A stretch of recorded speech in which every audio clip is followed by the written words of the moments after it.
Alright, y'all, I'm fixing to make a short video of me changing my spark plugs. Not a how-to video, but just me just changing them. So I'm no mechanic, so just y'all just do what y'all can, and yeah, I'm gonna put a little bit of what I've learned in the past day and a half, 2 days. So these are the correct spark plugs for my boat. I have a Mercury 150 two-stroke ProXS Optimax, and my owner's manual calls for the NGK and these two models right here. The one I have on the boat is the top one with the number 11 on it. I didn't know what that meant. And I can also get this one. Okay, so this one, you can purchase it at the auto store, any auto store, O'Reilly's, AutoZone, whatever. This one, you purchase it at any marina, boat shop, stuff like that. So these come already gapped with the number 11, straight on. Just put them in. I'm sure they're a little bit more expensive, or you can go a little bit cheaper. I paid about $110 for 6, and it does not have the number 11, and you do have to gap these. So, and people say not to touch the Iridium. Well, how can you gap it without touching the Iridium? It'll make no sense. They just say not to gap them or touch it because you'll break it off. But if you have one of these, you can gap them without breaking the Iridium. So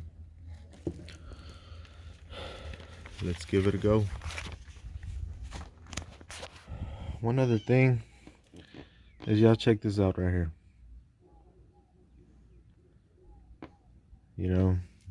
This is my first time changing them, and I was asking on this boat forum, and they were saying don't touch the Iridium, don't touch it or whatever. You don't supposed to gap them, that they already come pre-gap. Well, that's false, because there's obviously two models that you can grab. One with the number 11, which are pre-gap, or these, you just have to gap yourself. Now they say not to touch the Iridium. All right, well, here it is right here. You don't supposed to touch it because you'll break it when you're prying it to gap it. However, when you're measuring it, it's okay to touch it. You have to slide your you have to slide these little measuring wires through, and you're gonna touch it. So yep, that's that. All right, so I recently broke my GoPro, so I can't put it on my chest or connect it to anything up here, so I can videotape this up close. I'm recording with my phone, so I'm gonna try to do the best that I can. I mean, y'all know the drill. Just put a socket there, unscrew it, screw the new one on by hand, torque it, 18 foot-pounds. put the plug back in. That's pretty much it.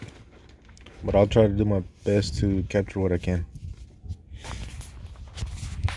Alright, I just finished. They're all done. All 6 of them. Alright.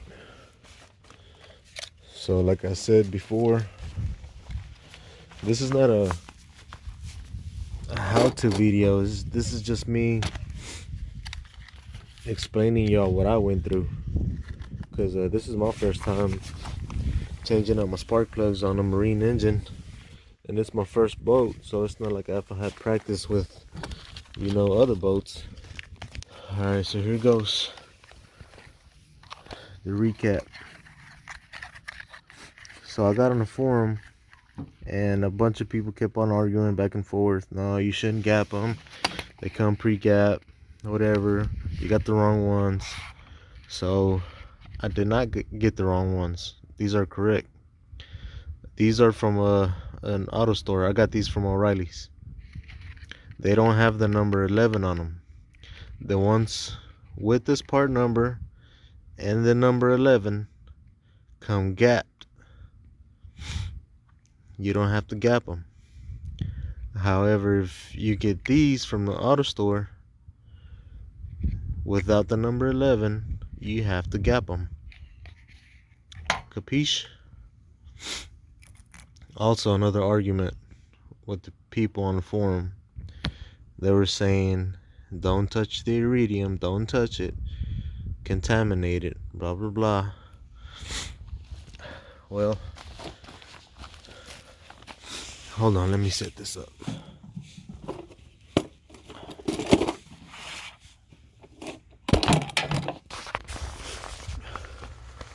Alright, so they're saying don't touch the Iridium, which you can touch it, because I mean, how else are you supposed to cap it? When you're sliding,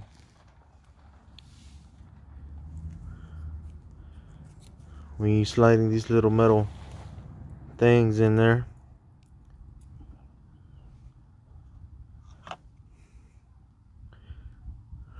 when you're gapping them and you're sliding your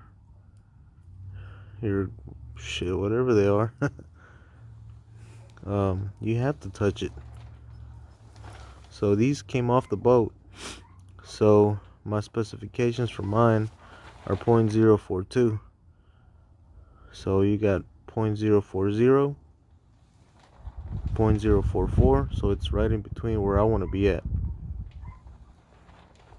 So the 40 goes in, no problem. 40 does not.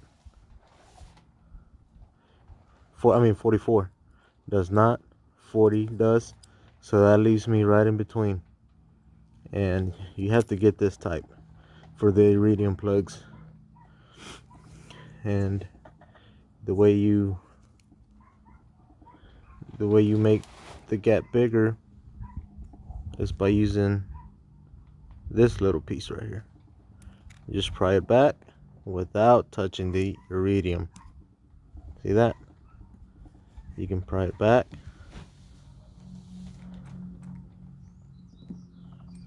See? Look at that. Big gap. And the way you close the gap, you gotta hit it down on a hard surface. That's the correct way to do it. So that's pretty much it. I was like, man, did I get the wrong ones? They're saying I wasn't supposed to touch the Iridium. I already touched it. But after reading my owner's manual and doing more research, you can't touch it. They just don't want you to touch it while you're prying it open, because you'll break the Iridium. See, it's got a little nipple on there. That'll break off. Alright. So that's pretty much it. Not a how-to video, just what I had to go through. Make sure you get this type of gapper for the Iridium plugs. And I got some grease connectors, anti-seize. I know you don't need it, but I'll put it on there anyways. And the torque, just use a torque wrench, 20 foot-pounds, and that's pretty much it.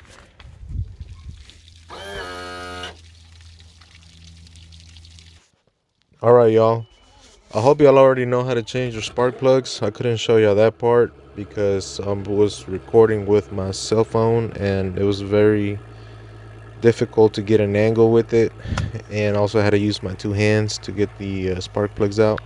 And I just wanted to post this video to help some of y'all out if it's your first time changing Iridium plugs or spark plugs. I hope it helped y'all out, and if y'all got any questions, just comment below. And please like and subscribe if you like the video. Alright, peace.